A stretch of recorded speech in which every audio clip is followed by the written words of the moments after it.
Right now I'm gonna get dressed and we're gonna head out to do a smoke show with a very special guest. It's gonna be awesome.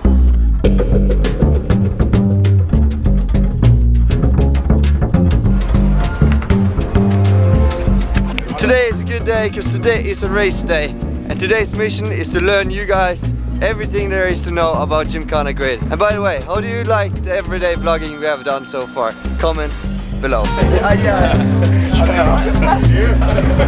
Oh man, you get it. This is the Gymkhana course for this year. As you can see, there's 2 lanes, 2 tracks. You start on the left side, you do your course, you come back, you... What are you doing? I don't know. What are you doing? I don't know. We want to do an episode of describing Gymkhana Grid. And I'm gonna ask you. Have you figured it out yet? No, I haven't.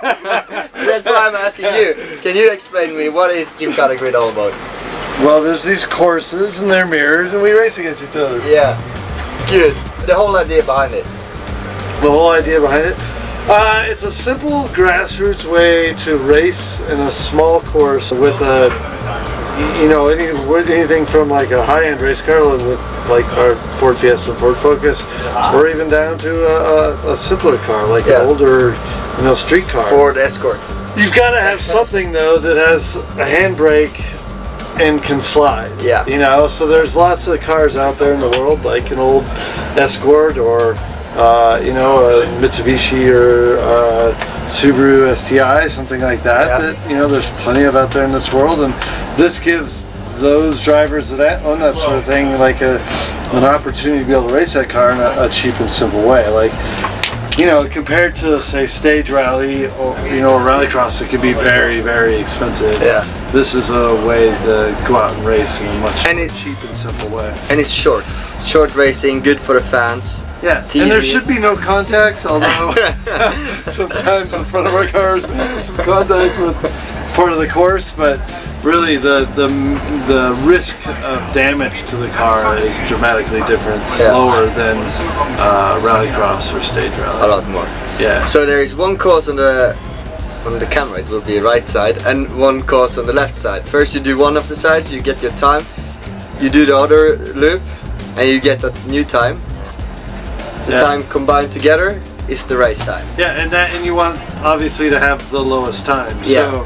So here we have qualifying, which then sets a bracket. Yeah. And then you race through the bracket, and whoever has the lowest times moves on through the bracket till you get to the final 2, and then whoever wins the final 2 with their lowest time then wins the competition. So yeah. And if you hit a cone or an obstacle or whatever, you get a 2-second penalty. Also, if you jump start, you get a 2-second penalty. So it's very fun. It is a lot of fun. I think the actual practice is more fun than the competition, because I enjoy the challenge of trying to get quicker.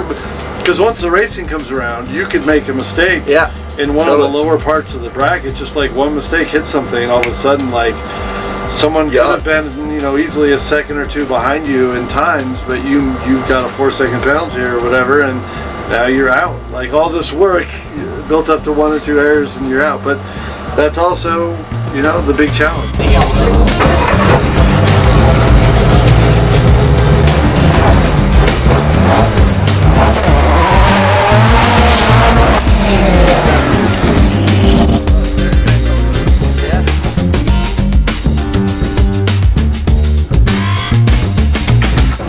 So we're heading to the Monster Energy rig ride signing session.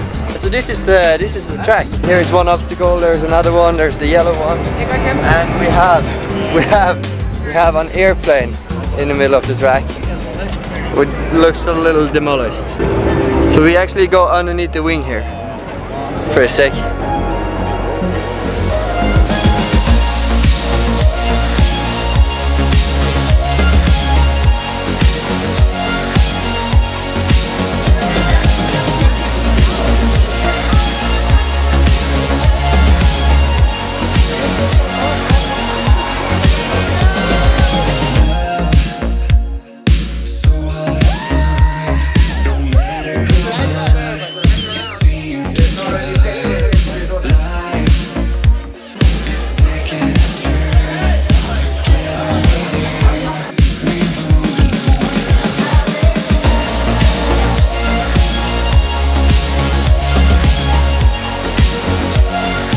The rig ride here in South Africa, Johannesburg, is crazy. What do you think? So crazy. All the crazy. All the craziness. So how do you like Gymkhana Grid? As a photographer, today's episode is gonna be all about Gymkhana Grid, and why are we doing this? Dude, are you kidding me? Gymkhana Grid right now?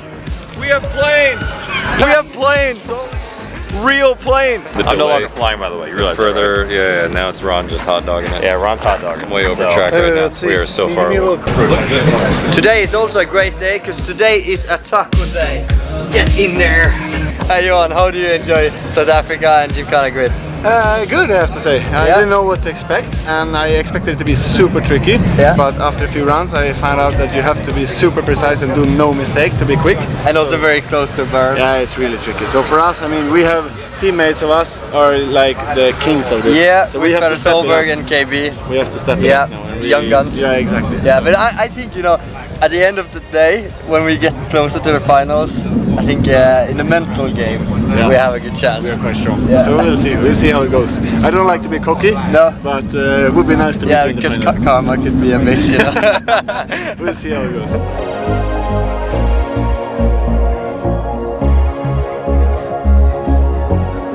So we're here on the right line here in Gymkhana Grid.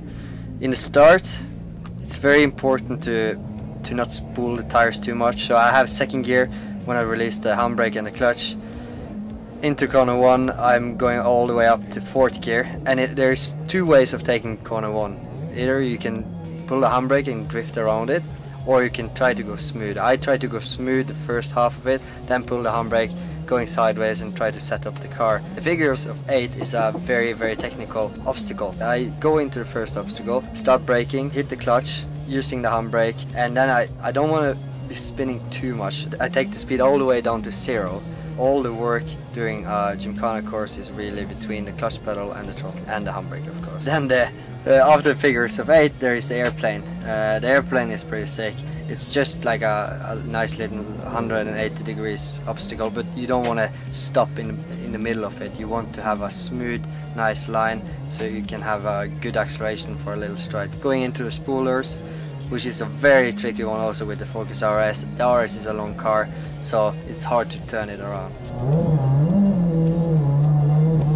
Now after that, you start to come back to the giant cone, which is the yellow thing, into a 360 big donut, which is very hard, going also into the donut box. After that, after the big donut, you have the donut box. Once again, I start braking. I try to pitch in the car almost like a backwards entry.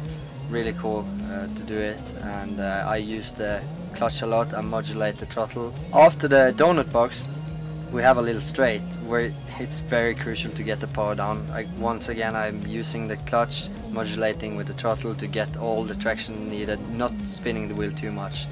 Going into the last obstacle, which is the 720, I would like to go in with a bit of understeer in a drift. That sounds crazy, but it's a little understeer with a drift so that you can get the big car around the obstacle. Then, in the exit of that, you have a lot of wheel spin and smoke, and the tires are hot, so it's really hard to find the grip and put the power down for a little straight before the finish line. That was a lap with Andreas Bakkerud. Hope you enjoyed. I was holding that in the whole time. The whole time I was holding that in.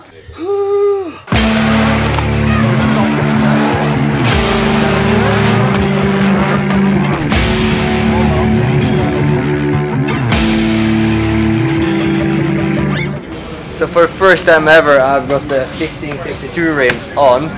Means smoke show. I have a question for you. Do you like the Ford Focus RX better with the 1552 or with the regular Rallycross tires? I hope you guys learned something about Gymkhana Grid today. Right now I'm gonna get dressed and we're gonna head out to do a smoke show with a very, very special guest. It's gonna be awesome.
They'll be fine. They'll work again. So we just did a smoke show here at Gymkhana Grid in Johannesburg. We had the best time ever. KB was the lead car, I was chasing him, we had fireworks, we had my mom in my car, which you're gonna see later. Hey, this episode is done, I hope you liked it, comment if not. Until next time, flat out.